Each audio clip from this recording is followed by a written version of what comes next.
Les secrets du livre de la nature de Pierre Lassalle. Notre civilisation matérialiste, libérale et individualiste a éjecté la nature de l'être humain, au point que certains humanistes opposent l'homme à la nature. Aujourd'hui, la majorité des individus reconnaissent que la nature est en danger et qu'il faut faire quelque chose.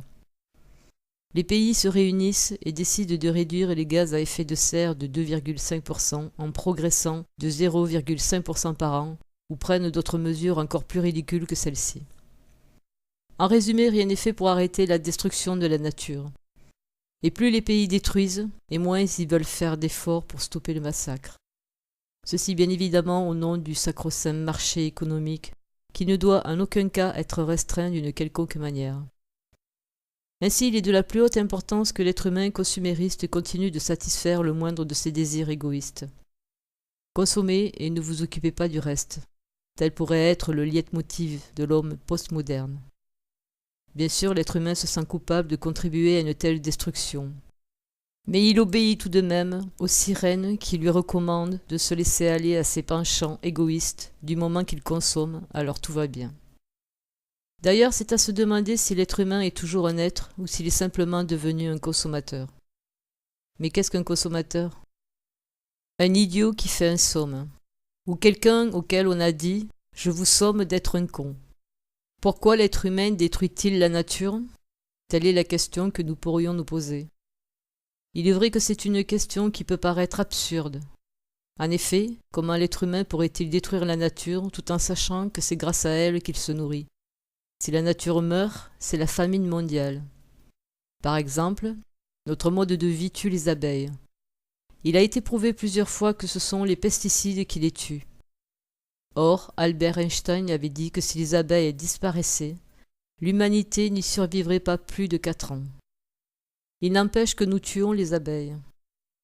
L'humain est tellement coupé de la nature qu'il ne se sent pas responsable de sa destruction et qu'il trouve normal d'utiliser la nature pour ses besoins sans se poser de questions. Il pompe la nature, la pille, sans même se rendre compte que ses ressources ne sont pas infinies. Cette forme d'égoïsme et ou d'individualisme intellectuel est tellement débile qu'il amène l'individu à scier la branche sur laquelle il est assis.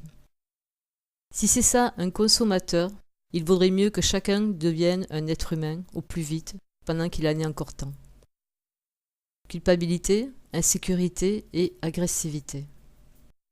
Bien évidemment, chaque être humain sait qu'il contribue à la destruction de la nature et que c'est dû à son mode de vie matérialiste, libéral, utilitariste et individualiste. En bref, le consommateur qui prend et pille tout, sans jamais rien donner de lui-même. Il y a de quoi se sentir coupable, et l'Occident se sent terriblement coupable. Il faut savoir que la culpabilité et la honte qui l'accompagnent engendrent toujours l'appel inconscient à la punition. En somme, je me sens coupable, alors punissez-moi. Il est facile de comprendre que cet état intérieur, culpabilité et honte et appel à la punition, génère beaucoup de peur ainsi que l'insécurité. Si je suis méchant et destructeur, je dois être puni. Mais alors, que va-t-il m'arriver ? Que vont-ils me faire ? C'est quelque peu gaulois sur les bords, n'est-ce pas ? Joanna Macy, une écophilosophe américaine engagée qui a beaucoup étudié le comportement humain face à la destruction de la nature, cite dans son ouvrage « Écopsychologie pratique et rituelle pour la Terre » de nombreuses peurs qui paralysent l'individu moyen en résultante de sa culpabilité.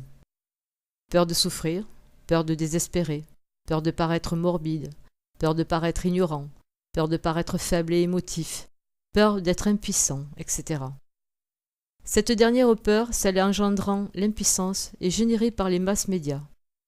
En effet, si vous passez votre temps à regarder les infos à la télé et ou à lire les mêmes infos dans les journaux, ceci va vous casser le moral, car les masses médias annoncent des catastrophes auxquelles vous ne pourrez rien faire. Et au bout d'un certain temps, vous vous sentirez impuissant. C'est de la manipulation psychologique. Heureusement, personne ne vous oblige à vous comporter comme un consommateur, ni à avaler quotidiennement votre dose d'infos, ayant pour but de vous affaiblir. C'est à vous de faire le choix.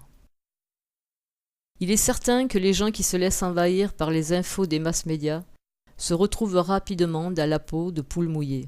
se sentant toujours incapables de réaliser quoi que ce soit d'important dans leur vie, ni de relever le moindre défi. Mais ces gens pourraient très bien changer leur habitude et leur mode de vie. Lorsque nous accumulons les peurs à cause de notre culpabilité et de notre honte, alors nous nous ressentons impuissants et insécurisés. L'insécurité est simplement une peur ou un ensemble de peurs devenues chroniques. Si la sécurité est tellement vendue à toutes les sauces dans notre société occidentale, ne serait-ce pas à cause de la grande insécurité qui sévit chez la majorité de nos contemporains? Ainsi, la culpabilité et la honte de nos actes destructeurs envers la nature, même s'ils sont majoritairement inconscients, génèrent des peurs et un état d'être insécurisé. Et jusqu'où nous conduit ce schéma de comportement? En fait, lorsqu'un individu est insécurisé, il se met en colère et devient agressif. Il détruit pour se défouler ou se venger ou pour éloigner la source de son insécurité. C'est bien évidemment illusoire. C'est ce que nous appelons un cercle vicieux. Un individu qui contribue à détruire la nature et qui en est plus ou moins conscient se sent coupable d'un tel comportement envers sa mère nature qui lui donne tout. Il va se sentir insécurisé et au final il devient agressif et détruit encore davantage. C'est le processus de la CIA. Culpabilité, insécurité, agressivité. Devons-nous attendre la fin du monde ou y a-t-il une solution? Et si le lecteur doit demeurer attentif face à tous ceux qui essaient de le manipuler en lui faisant peur, la fin du monde est pour bientôt ou regardez toutes les catastrophes pour lesquelles vous êtes impuissant, il ne doit pas oublier que il est devenu urgent de changer de mode de vie et de vivre en harmonie avec la nature. Le choix entre la vie et la mort. Il est temps d'arrêter de massacrer la nature, c'est-à-dire du vivant. La première prise de conscience à réaliser est que nous ne sommes pas séparés de la nature. L'intellectualisme et l'individualisme forcené du consommateur postmoderne lui font croire qu'il y a lui d'un côté et la nature de l'autre. C'est en réalité une forme de schizophrénie de tout mettre en case et de croire qu'ainsi on peut tout contrôler. Si l'être humain se croit séparé de la nature, donc du vivant, alors pour qui se prend-il, puisqu'il détruit le vivant? Il se range du côté de la mort. Actuellement, nous assistons à une sorte de guerre entre les forces de vie et celles de mort. Il suffit de voir que les plus grosses dépenses des pays occidentaux sont pour l'armement, plutôt que pour régler les problèmes de famine, environ 50 fois plus. L'être humain ne doit pas se mettre dans le camp des destructeurs, c'est-à-dire dans celui de la mort. L'humain doit se ranger dans le camp de la vie, à savoir dans celui de la nature, dont il fait partie. Oui, l'être humain est partie intégrante de la nature. Il existe 4 règnes dans la nature, le minéral, le végétal, l'animal et l'humain. L'être humain est constitué par les éléments de la nature, et le voir séparé ou différent de la nature est le résultat d'une ignorance schizophrénique. Nous sommes constitués avec les mêmes éléments que ceux qui se trouvent dans la nature. Nous sommes issus de la nature. À l'origine, nous sommes des esprits immatériels. Mais lorsque nous choisissons de descendre nous incarner sur Terre, nous avons besoin d'un véhicule approprié pour nous y mouvoir, y travailler, créer et aimer. C'est la nature qui nous fournit ce véhicule ou ce corps en le constituant avec ses éléments. Puisque nous faisons partie de la nature, pourquoi voudrions-nous détruire notre habitat? Ne serait-ce pas insensé? L'être humain est-il devenu fou? La première prise de conscience à réaliser est donc celle-ci. Nous faisons partie de la nature, car notre corps est constitué de ces éléments. Du point de vue de notre corps physique, nous sommes les enfants de la nature. Considérer l'être humain d'un côté et la nature de l'autre est le résultat d'une pensée schizophrénique, c'est-à-dire malade et dangereuse, car destructrice. La deuxième prise de conscience à réaliser est la suivante. C'est notre mode de vie matérialiste, utilitariste et individualiste qui nous sépare de la nature et nous fait croire qu'elle existe uniquement pour satisfaire nos désirs égoïstes. Nous ne devons pas utiliser la nature telle des barbares comme nous le faisons de nos jours dans notre société. Nous devons transformer notre mode de vie afin qu'elle respecte la nature et permette l'expression de notre gratitude envers elle. En apprenant à collaborer avec elle, même à un tout petit niveau accessible à tous, comme le démontrera cette vidéo, il devient possible de ne plus détruire la nature, mais au contraire de vivre en bonne intelligence avec elle. Ainsi, nous choisissons la vie et le futur plutôt que la mort et la destruction.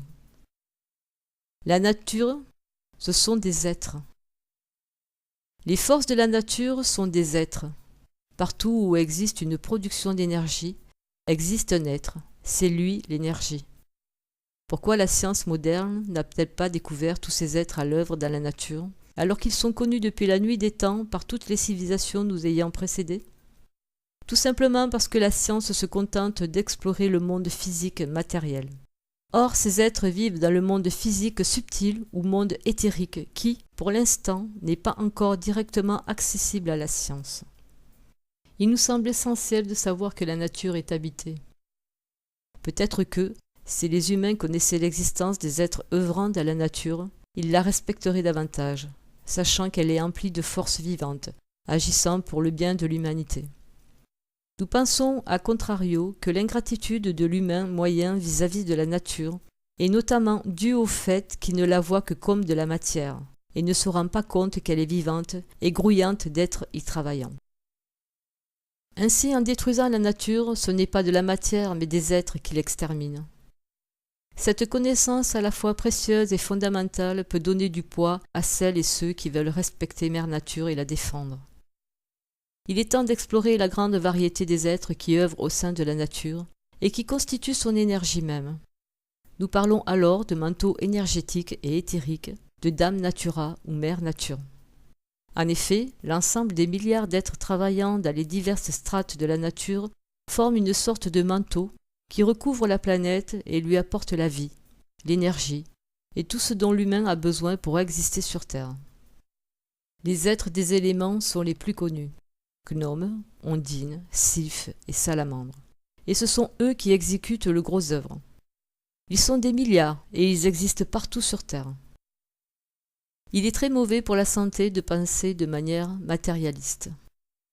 Non seulement c'est mauvais pour l'individu, mais également problématique et destructeur pour la nature, parce que le regard que vous posez sur la nature est mort. Qu'est-ce qu'un regard mort? C'est un regard qui ne voit que ce qui est matériel. Vous voyez bien le vert de la prairie, ou le bleu du ciel, ou les arbres majestueux, ou les fleurs, et même quelques oiseaux dont vous entendez les chants joyeux, mais vous ne percevez pas la vie, car vous n'y avez pas été éduqué. Ainsi, lorsque vous allez vous promener dans la nature, avec la meilleure volonté du monde, et pas comme les barbares qui y vont pique-niquer et y jettent des mégots et toutes sortes de détritus, vous pourriez simplement ne plus penser ou cultiver de belles pensées de beauté, d'amour, d'espérance, etc. Vous pouvez même les préparer à l'avance. Ce serait un bon moyen de respecter la nature.